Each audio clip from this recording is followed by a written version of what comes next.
How's it going, everybody? Welcome to the second week of my Overwatch League Stage 2 key matches. Before I dive straight into things, let me give a quick explanation as to how this series works for those of you who are new around here. So basically, what I do is pick out games that I recommend watching every single week, and I usually give a brief explanation as to why I feel this way and give my score predictions as well. And that's pretty much everything you need to know, so with introductions out of the way, let's get started by taking a look at the Thursday games. The first game that I recommend watching is the Seoul Dynasty versus the Vancouver Titans. I know that Seoul didn't do all too well the last time these two teams met in the playoffs, but the interest factor is still there for me. For one, it's going to be interesting to see if the Dynasty can do better this time. Are they going to get 4-0'd again, or will they put up more of a fight and actually maybe take a map or two, or perhaps even win the series? Another reason to watch this from the Dynasty's perspective is to see what they do with their lineup. They decided not to play Fleta during their match against the Gladiators last week, and I think it's worth tuning in to see if this trend continues. Fleta's arguably the best player on his team, so having him sit out is a pretty weird strategy if you ask me. Even if you don't care about the storyline,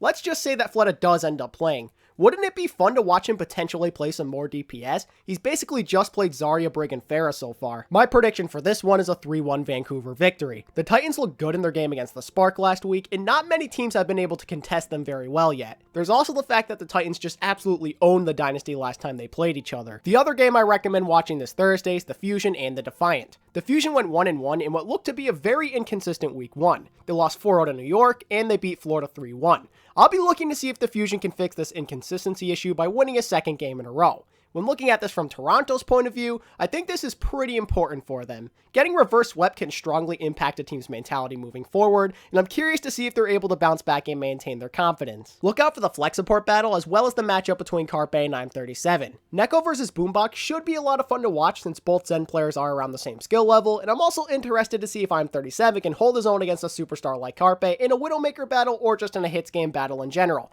I think the Defiant keep this somewhat close as the Fusion win this game 3-1. Moving on to Friday, the game seemed pretty average if you ask me. The one game that I definitely think is worth watching is the Uprising and the Spark. Boston is coming off of 2 reverse sweep victories in the same week, and while this is pretty impressive, it's also a little concerning. It'll be interesting to see if the Uprising can play confidently for an entire series instead of just the second half. Having an opponent such as the Spark is a blessing and a curse. Facing a struggling team is a good way to win a game big and build up your confidence, but at the same time, since the Spark have been losing a lot lately, I'm sure they're hungry to get back in the W column. They've lost 5 of their last 6 games, so they're more than likely starting to get desperate. This has the potential to be an easy win and a trap game at the same time. I think this game will be fun to watch since we get to witness an epic main tank battle between Gushwei and Fusions. I think that in the end though, Fusions and the Uprising get the better of their opponents and win it 3-1. Now it's time for the Saturday games, and this is looking like a really solid day to tune in. There's 3 games that I recommend watching, and they're all back-to-back. To start, game number 1 between the Spitfire and the Fusion is pretty interesting. The Fusion dominated in their finals rematch during week 1,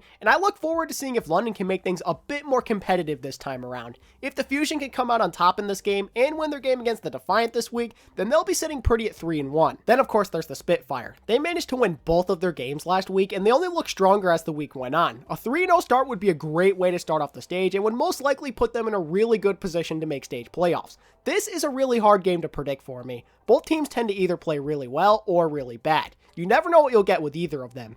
Because this is such a hard matchup to predict, I'm just going to go with the Spitfire 3-2 and leave it at that. Game number 2 will be between the Houston Outlaws and the Vancouver Titans. I know this matchup isn't very exciting on paper, but the Outlaws did have an extra week of prep time, so this could play out to their advantage. They got to practice all of last week, plus most of this one just for this game. Do I think it matters in the end? Probably not. Vancouver is a way better team, but I'd say there's still a chance Houston puts up a good fight. I'll go with the Titans 3-1. The third and final Saturday game I recommend watching is the Dallas Fuel versus the Toronto Defiant. I mainly had this as a key match for the same reason I did with the Outlaws. Dallas is pretty much in the same position. They didn't play at all last week, so they had an extra week of time to practice and prepare for their opponents. I'm interested to see how well they can play with this in mind. The Fuel need to win this game so they can carry this momentum into their game on Sunday. The Fuel have double headers for the next 3 weeks, so their schedule is not exactly playing in their favor here. Starting the stage off strong could be the thing that ultimately propels them into the stage playoffs. Keep an eye on the support battle here. Both teams rely on a strong support line, so whoever has the better day overall will more than likely come out on top.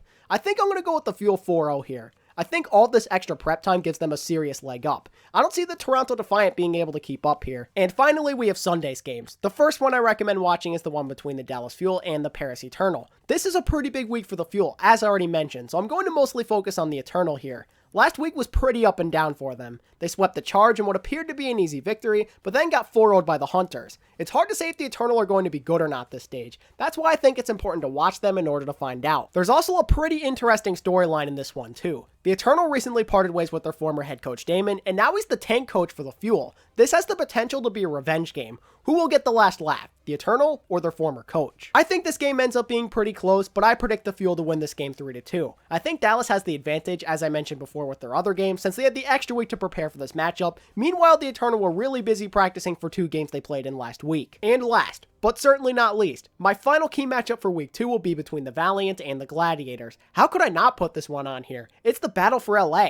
It's pretty obvious that the Gladiators are the better team right now, but I don't think that matters. These games always end up being really hype, regardless of the outcome. The atmosphere just feels so different. The fans at the Blizzard Arena get extra hyped, and you can just tell that both teams really want to win this game badly. There's so much pride on the line with these matches, and I think any fan of Overwatch esports would enjoy it. In terms of how I think this game goes, well, as I mentioned, the Valiant are nowhere near the level of the Gladiators right now. They just look lost, and they clearly have no confidence in themselves. A win for them here would be huge. This could be the thing they need to turn their season around. Unfortunately, I don't think the Valiant stand much of a chance in this one. This team is still trying to figure things out right now, and that's a huge disadvantage to have against a team as good as the Gladiators.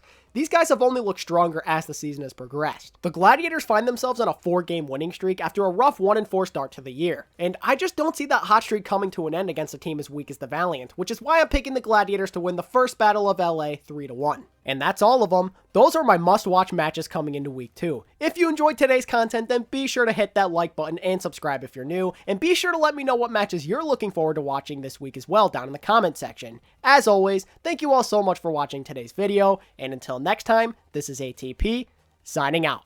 Peace.